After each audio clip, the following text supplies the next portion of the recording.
another round of applause for DG. Yeah, thank you. Thank you. Allow me to welcome our PS, Dr. Engineer Festus Ngeno, with a round of applause, please. Media team. Thank you so much. Yes. Dr. Engineer Festus Ngeno is the Principal Secretary for Environment and Climate Change in Kenya. He has led key policy milestones, including the Climate Change Act of 2016 and Kenya's Carbon Market Framework. With a PhD and a Master's in Environmental and Biosystems Engineering from the University of Nairobi, he has mobilized over 50 billion shillings for national climate action. He champions renewable energy, climate resilience, and strong partnerships across government, private sector, NGOs, and international bodies. Dr. Ngeno also chairs several environmental initiatives and enjoys gospel music, sports, and reading. Please welcome our keynote speaker, Dr. Engineer Festus Ngeno. Yeah, and you didn't vote for me a gospel music. Allow me to recognize the Miss Camilla Eden on behalf of the Ambassador of Denmark. I know we are meeting on Monday on this same conversation. Miss Anja Peretta, Miss Carol, my friend from the school. At least we can confirm we went to school together. At least evidence. The Karim Putzman, the Sustainable Inclusive Business Kenya distinguished guest. I want to recognize my CEOs from the ministry, including the Environment Secretary. Good morning. It's a great honor to join you this morning as we celebrate the 10th anniversary of the Kenya Circular Economy Conference. Receive greetings from my Cabinet Secretary, Dr. Deborah Barasa, who was supposed to be the one doing this keynote, but I was in I was in COP, Pelem. I had to come, then she had to go do the ministerial, and as you rightly put, the ministerial works are ongoing and concluding by the end of this week. So I'm doing this on behalf of the Ministry of Environment and Climate Change. It is a great honor to join you today as we celebrate the 10th anniversary of the Kenya Circular Economy Conference, an important platform that has championed Kenya's transition to resource efficiency and sustainability. And I'm especially happy to know that over the past decade, it has evolved from a dialogue among pioneers to a national movement of circular transformation. I want to extend my congratulations to KEPSA through the Sustainable Inclusive Business Kenya and all the partners for reaching this critical milestone. And the ministry commends your leadership in pushing for circular economy strategies and action plans for the country. Ladies and gentlemen, as you all know, our planet faces unprecedented environmental challenges, from climate change to resource depletion and escalating waste, and Kenya is not immune. And therefore, a circular economy is therefore foundational to our national development goals. It is important. It's about redefining growth, focusing on positive system-wide benefits by minimizing waste and pollution by design, keeping products and materials in use for us as long as possible, and regenerating our natural systems.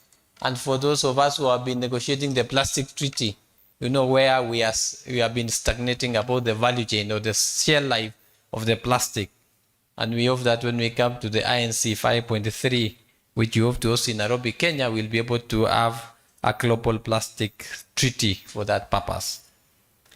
Our current economic model, which is predominantly linear, is resource intensive and deeply unsustainable. And this tech-disposed approach is not only detrimental to our environment, but also leaves our economy vulnerable. We are exposed to external shocks, such as fluctuations in global oil prices and the cost of imported goods, as well as unpredictable impacts of climate variability. The linear model, ladies and gentlemen, has contributed directly to our escalating waste management crisis. And with rapid urbanization and a growing population, the volume of waste generated is immense. Currently, each citizen, and I think DG did mention this, produces about 0.5 kilograms of waste daily, accumulating to approximately 27.5 tons across the country every single day. and they expect that NEMA is going to collect the waste. And my friend Carol, we need to have a conversation with CAM that it is everybody's responsibility to take care of the environment. And we have only one levy. It is EPR. Yeah, eco levy, EPR, whatever you call it, is one. And therefore, we have had a challenge in terms of litigation on the same. But at the end of the day, we need to make sure that we define what we need to do. And that EPR levy was supposed to do three things. Look at the legacy waste since colonial times, and then going forward, how do we manage our waste everywhere? And the consequences are staggering. 60% of this waste is not properly managed, resulting in widespread environmental degradation. And I'm happy that you have an MOU with the county government. Waste management is a default function. And therefore, Council of Governors and the various counties who are responsible for management of waste, ours as ministries to provide policy direction and enabling environment to deliver on the same. The proliferation of plastic waste, pollution, and the complex challenge of the e-waste are particularly alarming as they pose significant threats to human health and the rich biodiversity that is crucial to our national heritage. And therefore, to effectively address these multifaceted challenges, the Ministry of Environment, Climate Change and Forestry is spearheading a fundamental shift from linear to a circular economy model through a comprehensive strategy of transforming value chains and mainstreaming circular economy in the National Development Plan. While we have several fragmented policies related to circularity, we recognize the critical need for a unified national framework, and that is why we are prioritizing the development of a circular economy strategy in this financial year as part of our implementation of our 2023-2025 strategic plan. And this strategy will go far beyond traditional waste management by transforming our entire value chains. It will promote waste prevention, reuse, recycling, and resource efficiency, directly reducing the environmental harm caused by unmanaged waste. The strategy will also serve as a powerful catalyst for economic development, encouraging green investments and fostering partnerships that will lead to innovation. And this will in turn create a new generation of clean and green jobs, offering significant opportunities for our youth and women to participate in and benefit from this economic transformation. Furthermore, a clear and comprehensive circular economy strategy will ensure policy coherence and enhance institutional coordination across all our sectors of the economy. And this is important because of the challenges and opportunities of circularity span across various industries, including agriculture, manufacturing, construction, energy, and tourism. We will unlock the untapped potential within these sectors, driving innovation, increasing value addition, and developing a robust domestic industry. Ladies and gentlemen, adopting a circular economy will profoundly strengthen Kenya's economic position by establishing local resource loops. We will reduce our dependence on imported goods, therefore enhancing supply chain resilience. These will make our economy more robust and less susceptible to global market shocks and volatility. By fostering circular economy, production, and innovation, particularly among the MSMEs and manufacturers, we will boost productivity and competitiveness. And this strategic shift will not only benefit our domestic market, but also position Kenya as a regional leader in sustainable trade and industry, opening doors to new opportunities such as green finance, carbon markets, and climate investment.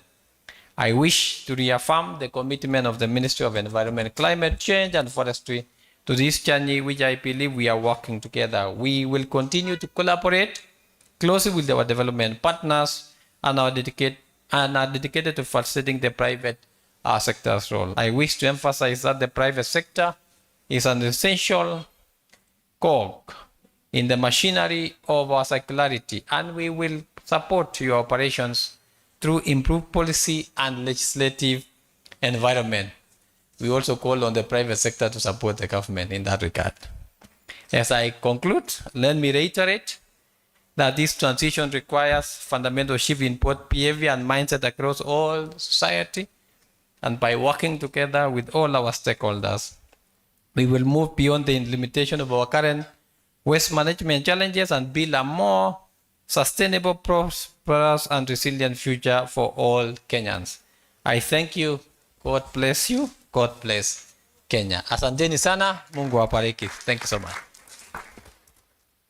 Thank you so much. Thank you so much. And I'd also request all the speakers to come back to the stage for a group photo. And we also have something from Eco World Kenya. So kindly, yes, go on stage. Probably, do you want to tell us what you have? What do you want to present to the speakers? Okay, Karen from Eco World.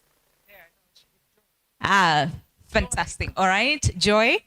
Okay, fantastic. Thank you so much. Okay, but can we have all the speakers join us on the stage? If we can have the podium removed, yes.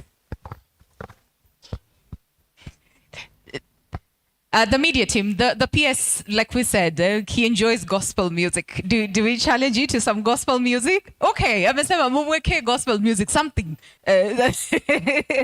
Atupatie a bit of dance. But also, ladies and gentlemen, let's appreciate them. What a gentle reminder this morning of all the individual roles that we can play. Please, let's come back to the stage.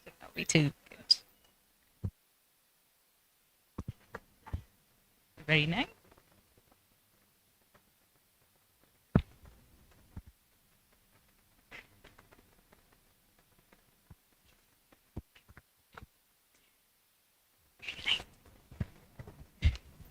All right, can we have some music to encourage them as we take the photos? And maybe if you find